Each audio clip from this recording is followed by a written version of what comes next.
I'm Christina, Aguayo in Dallas, and here are your top stories. A former budget analyst for Joe Biden has pleaded guilty to embezzling more than $650,000 from the State Department over a 2-year period. This, according to the U.S. Attorney's Office in Washington, D.C. 64-year-old Levita Ferrer of Maryland admitted that she abused her authority to sign checks for a State Department checking account between March 2022 and April 2024 while working as a senior budget analyst in Biden's State Department's Office of the Chief of Protocol. She wrote 60 checks to herself and 3 checks made out to another person who she had a personal relationship with. She printed and signed each check and then deposited all 63 checks, which totaled more than $657,000, into her personal checking and savings accounts. Ferrer tried to hide her scheme by using a QuickBooks account at the State Department. After printing out the checks, she changed the name in QuickBooks from herself to an actual State Department vendor.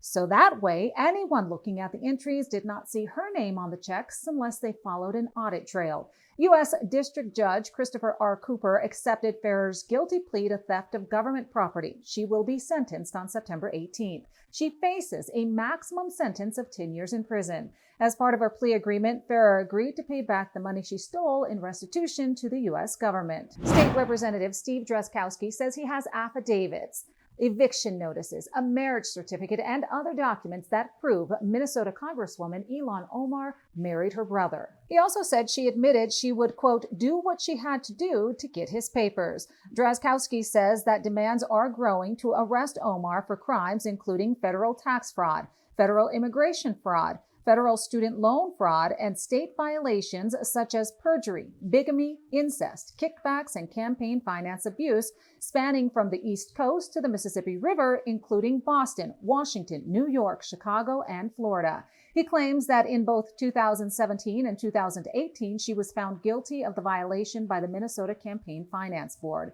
Drazkowski asserts that Omar appears to be a serial career criminal and should not have access to the nation's highest secrets and intelligence. That is why he said he's calling to protect national security and respect of the rule of law by holding Omar accountable.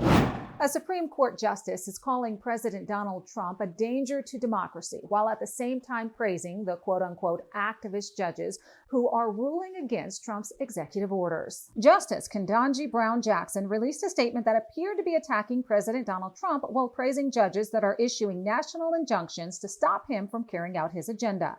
Her statement sparking fierce backlash, as many are saying that a justice should not take such an extreme political stance against the sitting president.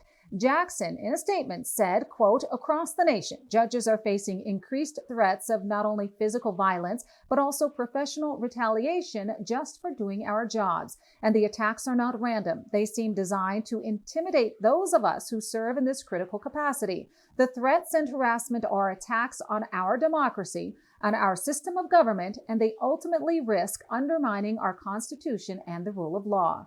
To all of the judges, she said, across the country that are standing up to President Donald Trump, I applaud your raw courage, and I urge you to keep going. Keep doing what is right for our country, and I do believe that history will vindicate your service. The National Institutes of Health have announced the closure of one of its labs that experiment on animals and is accused of killing thousands of beagles over the course of 40 years. Days after Elon Musk posted on X that DOGE would be investigating the funding of Beagle experiments, the NIH director, Jay Bhattacharya, announced that the agency closed its Beagle laboratory on the NIH campus. White Coast Waste Project has been exposing the lab's history of experiments on the puppies, including allegedly pumping pneumonia, causing bacteria into the lungs of more than 2,000 beagles, bleeding them out and forcing them into septic shock. President Donald Trump has been outspoken about ending animal testing and recently cut funding to the NIH, prompting the president and founder of White Coat Waste, Anthony Bellotti, to praise Trump for ending the project, saying, quote,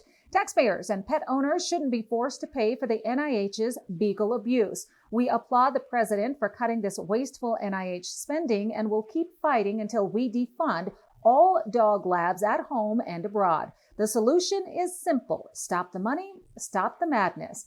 A few months after Trump took office, the FDA announced it would phase out an animal testing requirement for antibody therapies and other drugs and instead test on materials that mimic human organs. Lee Zeldin of the EPA also announced his agency would reinstate a 2019 policy from the first Trump administration to phase out animal testing. In 2021, PETA exposed Anthony Fauci for allegedly approving the funding for tests where Beagle puppies were drugged and their heads were locked in cages filled with hungry, infected sandflies. In 2024, Beagle, the Indiana-based company that bred the Beagles for research, pleaded guilty to neglecting thousands of dogs at its Cumberland, Virginia breeding facility and has been ordered to pay more than $35 million in fines, according to the American Veterinary Medical Association. That facility is now closed and 4,000 Beagles were given to good homes. California Sheriff Chad Bianco is calling out the quote-unquote homeless scam in Sacramento, saying that Democrats are making deals with lobbyists. And the issue hasn't been addressed the way that it needs to be because too many people are making too much money off of it. Listen. People that aren't calling it a homeless crisis or anything. It's a homeless industrial complex because there are thousands and thousands of people making millions and millions of dollars off the homeless. And if we fix the homeless and cause them to all go away, all of those people lose their money. All of those businesses lose their funding. All of those nonprofits lose their funding.